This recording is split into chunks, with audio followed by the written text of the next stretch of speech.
Hello guys. तो आज हम आ चुके हैं आपका अपना यमार स्टडी क्लासेस में। ठीक है। तो आज हम क्या पढ़ेंगे? माध्य माध्यिका और बहुलक। ठीक है। क्या पढ़ने वाले हैं? माध्य माध्यिका बहुलक। तो आइए फिर देर किस बात की, स्टार्ट करते हैं। क्या है माध्य? ठीक है। माध्य क्या होता है? क्या पढ़ाना है बाबू? माध्य। ठीक है। तो माध्य का एक सवाल है। तो सवाल है 6, 8, 10, 12 और 4। ठीक है। तो इसका एक सूत्र होता है, माध्य बराबर सभी पदों का योग बटे सभी पदों की संख्या। ठीक है। क्या होता है? माध्य बराबर सभी बटों का योग, मतलब सभी पदों का योग बटे सभी पदों की संख्या। ठीक है। तो सूत्र होता है माध्य बराबर सभी पदों का योग बटे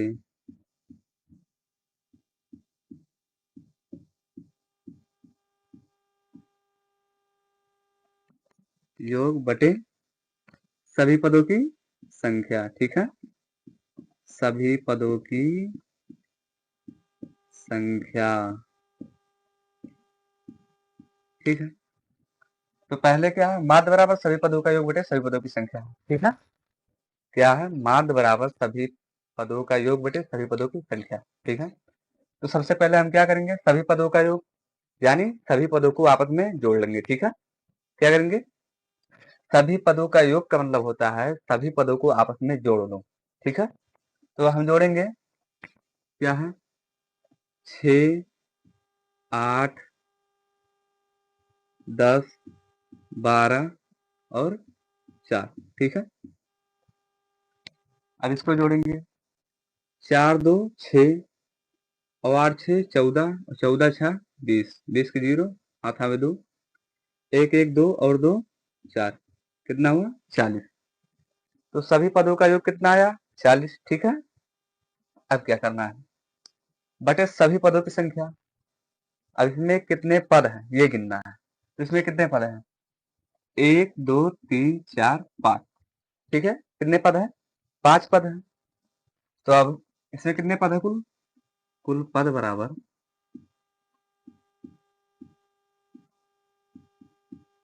कुल पद बराबर 5 है। ठीक है। अब इस फार्मूले के अनुसार हम लगाएंगे, माध्य बराबर सभी पदों का योग बटे सभी पदों की संख्या। तो ऐसे लिख देंगे, माध्य बराबर सभी पदों का योग। तो सभी पदों का योग कितना है? 40। ठीक है। बटे सभी पदों की संख्या। तो सभी पदों की संख्या क्या है? 5। ठीक है। यहाँ 5 हो गया। अब इसको हम काटेंगे। 5 एक अन्य 5 और 5 अठे 40। तो माध्य क्या आया? 8। ठीक है। तो अतः माध्य बराबर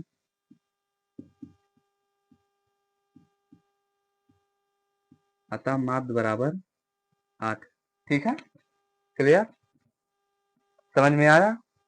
ठीक है बाबू। तो इसी के माध्यम से एक सवाल और हल करेंगे। ठीक है। तो सवाल क्या है? 5 7 9 11 13 का माध्य क्या होगा? ठीक है। अब इसी में क्या करना है? इसमें भी माध्य निकालना है।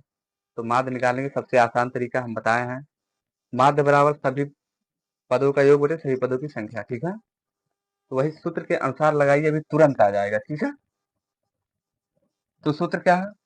माध्य बराबर सभी पदों का योग बटे सभी पदों की संख्या। ठीक है। तो सभी पदों का योग हम करेंगे, कर लो यहाँ, 5 7 9 11 और 13। ठीक है। तो 9 1 10 और 7 3 10, 10 10 20, 5 25, 25 के 5 हासिल आवे 2, 1 और 1 2 और हासिल 4। कितना आ गया? योग कितना आ गया?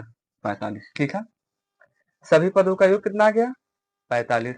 अब क्या करना है? सभी पदों की संख्या, सभी पदों की संख्या में निकालना है। तो यहीं से गिन लो, सभी पदों की संख्या कितने हैं? 1 2 3 4 5। ठीक है। सभी पदों की संख्या कितनी है? 5। सभी पदों की संख्या बराबर सभी पदों की संख्या बराबर 5। ठीक है, अब क्या करना है, उसी फार्मूले के अनुसार में लगाना। ठीक है, माध्य बराबर सभी पदों का योग बटे सभी पदों की संख्या। ठीक है, तो माध्य बराबर सभी पदों का योग क्या है, सभी पदों का योग, तो सभी पदों का योग क्या है, 45। ठीक है, 45। उसके बाद बटे सभी पदों की संख्या, बटे लगा दो सभी पदों की संख्या, तो सभी पदों की संख्या कितने हैं, 5। अरे भाई 1 2 3 4 5। ठीक है, 5 ही संख्या है ना, सभी पदों की संख्या 5। अब क्या करना है, इससे हमें भाग देना है, तो 5 करने 5 5 नमा 45। तो माध्यिका बराबर हमारा कितना आ गया, माध्य सॉरी माध्य बराबर 9 आ गया। ठीक है, यही हमारा आंसर है। इसमें कुछ करना नहीं है, बस बहुत सिंपल सी बात है, केवल यही सूत्र याद होना चाहिए बस। आप इसी सूत्र के अनुसार इस टाइप, तो बाबू ये क्या है, माध्यिका। ठीक है, क्या है माध्यिका, माध्यिका को कैसे लगाते हैं। ठीक है, देखो 2 4 6 8 और 10, क्या क्या करना है, माध्यिका निकालना है। तो माध्यिका मध्य मध्यिका। ठीक है, तो माध्यिका का मतलब होता है जो बीच का संख्या होता है वही माध्यिका होता है। ठीक है, मान लीजिए इस साइड से हम 2 अंक लिए और इस साइड से 2 अंक लिए। ठीक है, तो बीच में हमारा एक अंक छूट रहा है, तो जो यही छूट रहा है यही हमारा माध्यिका हो जाएगा। ठीक है, अगर हम इस साइड से 2 अंक ले रहे हैं तो हमें इस साइड से भी 2 अंक लेंगे ना, तो जो बीचवा में है जो 6 छूट जाते हैं तो यह कहाँ हो जाते हैं, माध्यिका। ठीक है, तो बीच में जो संख्या छुटती है वही माध्यिका होती है। ठीक है, मान लीजिए अगर हम इधर से एक संख्या ये ले लिए, एक ये ले लिए। ठीक है, 2 संख्या हमने इधर से ले लिया और इधर से भी 2 संख्या ले लिया, एक ये और एक ये। ठीक है, तो बीच में हमारा एक संख्या बच रहा है, तो जो बीच में बच रहा है वही हमारा माध्यिका हो जाएगा। ठीक है, तो माध्यिका बराबर क्या हो जाएगा, माध्यिका बराबर 6। ठीक है, तो यही हमारा आंसर आ जाएगा। बाबू देखो माध्यिका में क्या होता है, जो हमारा बीच वाला संख्या होता है ना वही माध्यिका होता है। ठीक है, और इसमें क्या है, 1 2 3 4 5 6, इसमें 6 संख्याएं हैं यानी सम संख्या है। तो आप कहोगे कि इसमें बीच में तो कोई संख्या बचेगी ही नहीं, 3 इधर से ले लेंगे और 3 इधर से ले लेंगे, तो बीच में कोई संख्या ही नहीं बचेगी यानी 0, तो माध्यिका हमारा 0 आया। नहीं, ऐसा नहीं करना है, ऐसा गलत हो जाएगा। तो आपको करना क्या है, 2 अंक हम इस साइड से ले लेंगे और 2 अंक इस साइड से ले लेंगे। ठीक है, जब सम रहेगा तब, अगर सम है, आंकड़ा जो दिया है हमारा ये अगर सम संख्या है तो 2 हमारा इस साइड से ले लेंगे और 2 इस साइड से, बीच में हमारा 2 संख्या बच रहा है, 8 और 10। ठीक है, तो माध्यिका बराबर हो जाएगा, माध्यिका बराबर ये जो हमारा 2 संख्या बचा है 10 और 8, इन दोनों को जोड़ देना है और जोड़ने के बाद 2 से भाग दे देना है, जो संख्या आएगा वही आंसर हो जाएगा। ठीक है, तो 8 और 10 बचा है, तो 8 और 10 को अगर हम जोड़ेंगे तो कितना हो जाएगा, 18। 18 हो गया। अब क्या करना है, अब 2 से भाग दे देना है, किससे, 2 से। यहाँ देखिए हम 2 से भाग दे रहे हैं। ठीक है, 2 एक अन्य 2 और 2 नवा 18, कितना आया, 9। तो हमारा माध्यिका हो जाएगा, माध्यिका बराबर 9। ठीक है, अगर सम संख्या है, क्या, अगर सम संख्या है तो हमें इस साइड से 2 संख्या लेनी है और इस साइड से 2 संख्या लेनी है, और बीच में हमारा 2 संख्या छूट रहा है, क्या, बीच में हमारा 2 संख्या छूट रहा है, तो जो 2 संख्या छूट रहा है हमें उन्हीं को जोड़ देना है आपस में, और जोड़ देने के बाद 2 से भाग दे देना है। ठीक है, तो जो संख्या आएगी वही हमारा माध्यिका हो कहलाएगा। ठीक है, बाबू बहुलक क्या होता है, क्या, बहुलक क्या होता है? जो संख्या बार बार रिपीट होती है वही बहुलक कहलाती है। ठीक है, बहुलक क्या होता है? जो संख्या बार बार रिपीट होती है, जो संख्या बार बार आती है, वही बहुलक कहलाती है। ठीक है, उसे हम बहुलक कहते हैं। मान लीजिए यहाँ 4 2 3 2 1 2। ठीक है, इसमें 4 हम देखेंगे। सबसे पहले तो हम ये देखेंगे, ध्यान से देखिएगा। ठीक है, 4 कितने बार आया है? एक बार। 4 कितने बार आया है? एक बार। 4 कितनी बार आया है? एक बार। 2 कितनी बार आया है? 1 2 3। 2 कितनी बार आया है? 3 बार। ठीक है, और 3 कितनी बार आया है? केवल एक ही बार। 3 कितनी बार आया है? एक बार।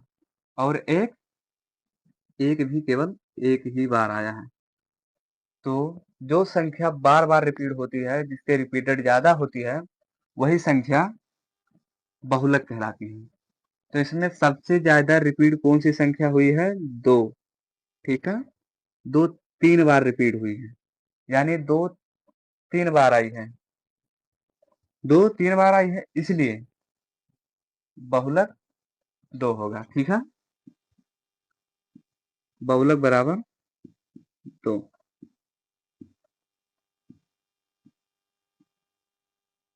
ठीक है, इस सवाल में बहुलक क्या है? इस सवाल में बहुलक क्या है?